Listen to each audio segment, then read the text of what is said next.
You're sitting at your kitchen table on a quiet Tuesday morning, you've just had your coffee, you open the mail, and there it is.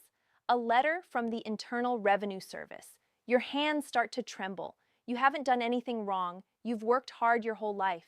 You've paid your taxes every single year, but the letterhead alone, the three letters IRS, make your stomach drop.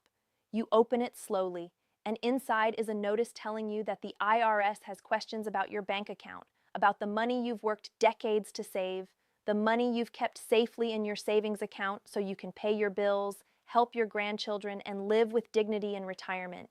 You feel your face go hot. You think to yourself, what did I do wrong? Did I break a rule I didn't know about? Could they take my money? Could they freeze my account? If this scenario makes your heart race, I want you to take a deep breath. Because most of what you've heard online about the IRS watching your bank account is exaggerated, misunderstood, or flat out wrong. But there are real rules you must understand, and there are real numbers, real dollar amounts, that every senior in America needs to know in 2026. Hello, I am June, a Senior Policy Analyst and retirement finance expert here on Retirement Tax and Law Pro. My job is simple. I take the complicated tax laws, banking rules, and government regulations buried inside thousands of pages of fine print, and I break them down for you in plain English, the way I would explain them to my own parents at their dining room table. Today, I am going to walk you through the actual rules about how much money you can safely keep in your bank account in 2026. I'm going to tell you the two numbers every senior must know by heart. I'm going to explain what the IRS can and cannot see about your account. And I'm going to expose 3 dangerous misconceptions that are circulating online right now. Misconceptions that are causing seniors to make terrible financial decisions out of fear. And please, please stay with me until the end. Because there is one mistake, one small, well-intentioned mistake that some seniors are making with their cash deposits that could land them in federal prison for up to 5 years. I am not exaggerating. I will explain exactly what it is and how to avoid it near the end of this video. Let me tell you about Margaret. Margaret is 72 years old. She's a retired school teacher from North Carolina. She taught 3rd grade for 38 years. She raised 3 children on her own after her husband passed away early. She is the kind of woman who pays her bills the day they arrive, who clips coupons, and who has never once in her life been late on a tax return.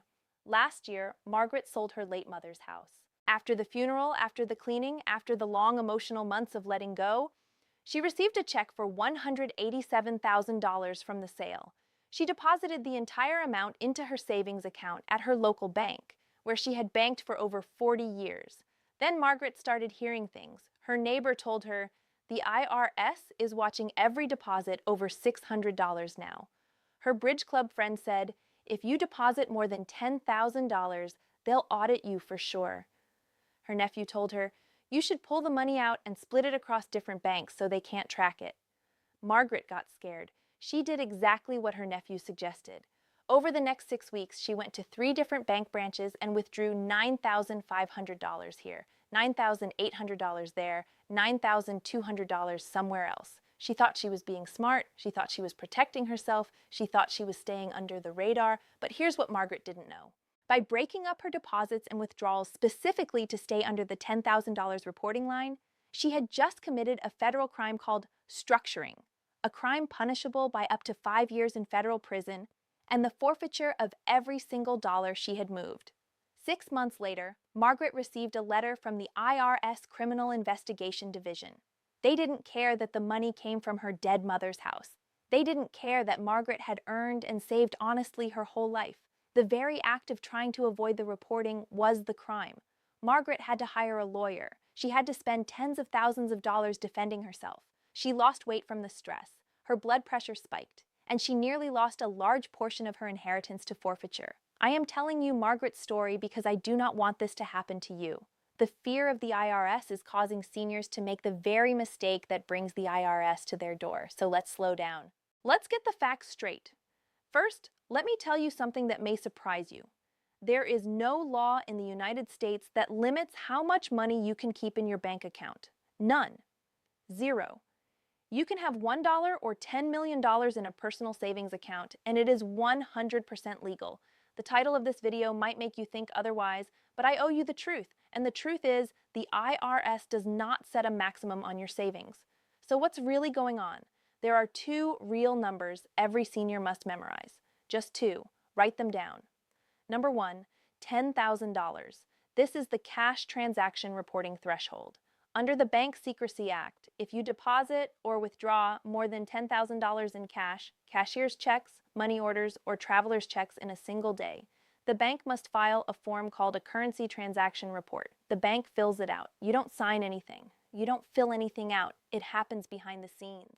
Now here is the important part. This report is routine. Banks file millions of these every single year. It does not trigger an audit. It does not freeze your account. It does not take your money. It is simply paperwork. If your money came from a legitimate source, selling a house, an inheritance, a retirement withdrawal, the sale of a car, you have absolutely nothing to worry about. Just answer honestly if the bank teller asks about the source. That's it. Number two, $250,000. This is the FDIC insurance limit.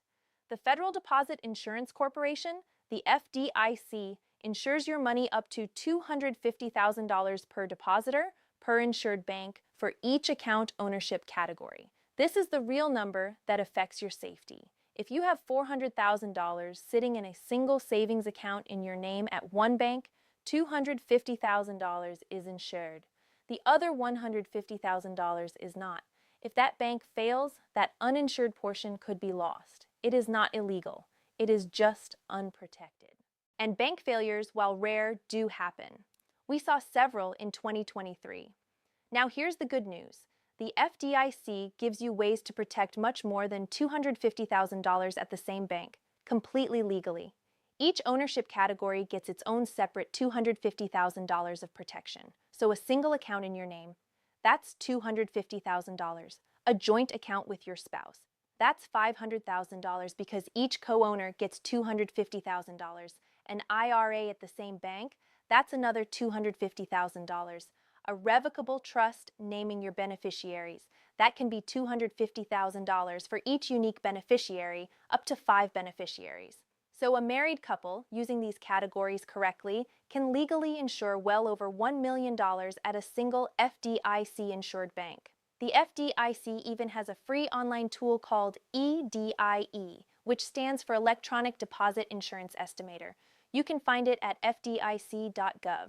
It calculates exactly how much of your money is insured. I use it. My family uses it. Please use it. Now let me clear up 3 big misconceptions I hear from seniors every single week. Misconception number 1. The IRS now watches every account with more than $600. This is false.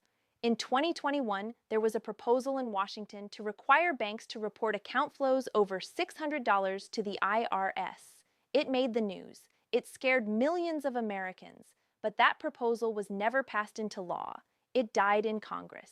It is not in effect in 2026. The IRS cannot see your daily balances. Please stop worrying about this one. Misconception number 2. If I don't receive a 1099-INT form, I don't have to report the interest I earned. This is false and dangerous. The IRS requires you to report all interest income on your tax return, even if it's only a few dollars, and even if you never received a form. Your bank sends a copy of every 1099-INT directly to the IRS. If you skip it, the IRS computer compares its records to your tax return, finds the gap, and sends you what's called a CP2000 notice. Then come the penalties, the interest, and possibly a 20% accuracy penalty on top of the unpaid tax. Misconception number 3. Withdrawing cash from my own account is private.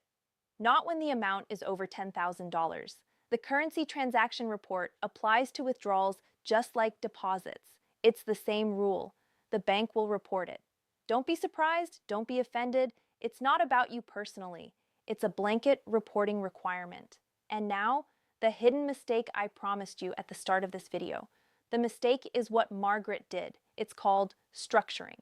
If you have, say, $15,000 to deposit or withdraw, and you deliberately break it into smaller amounts. $9,500 today, $5,500 next week, $4,000 the week after.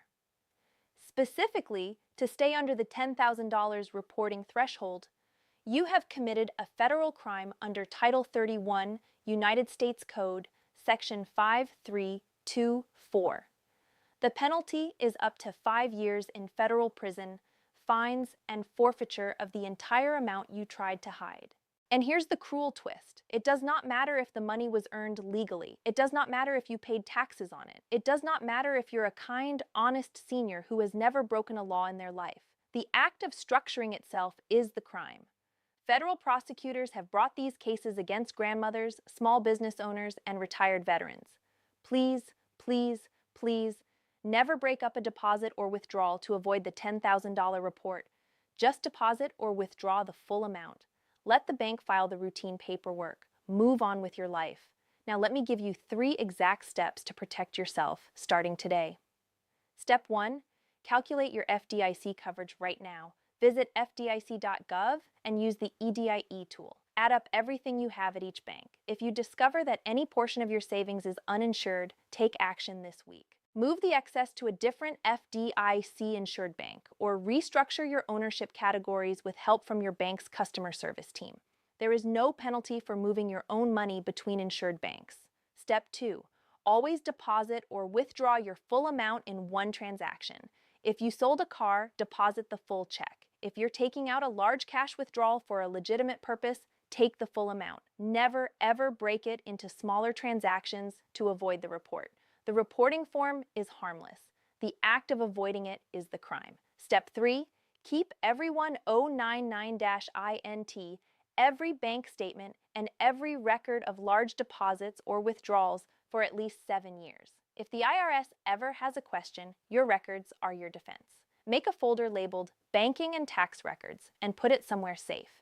If you do receive a CP 2000 notice from the IRS about unreported interest, respond within the deadline printed on the notice. Don't ignore it. Most of these notices are easily resolved if you respond on time with your records. And one bonus step, because I care about you. If you ever feel that a bank has treated you unfairly, frozen your account without explanation, or refused to let you access your own money, file a complaint with the Consumer Financial Protection Bureau at consumerfinance.gov or call 1-855-411-CFPB. They exist specifically to protect consumers like you. Now, before I let you go, I need to ask you something important. Do not rely only on YouTube notifications to stay informed about your money. YouTube algorithms change, notifications get missed, channels get suppressed, banking rules change, tax laws shift. The IRS updates its guidance every year. The only way to truly protect yourself is to verify the rules directly at irs.gov and fdic.gov. Talk to a licensed tax professional or financial advisor for big decisions, and share what you learn with the seniors you love. Please share this video with your spouse, your siblings, your church friends, your neighbors. Every senior in America deserves to know the truth about the $10,000 rule, the $250,000 limit, and the dangers of structuring.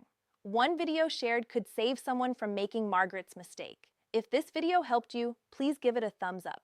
Subscribe to Retirement Tax and Law Pro and turn on the notification bell so you don't miss our next video. And drop a comment below. Tell me where you're watching from, and let me know what other banking or tax rules you'd like me to explain. I am June. Thank you for trusting me with your time today. Stay informed, stay protected, keep your money safe, and I will see you in the next one.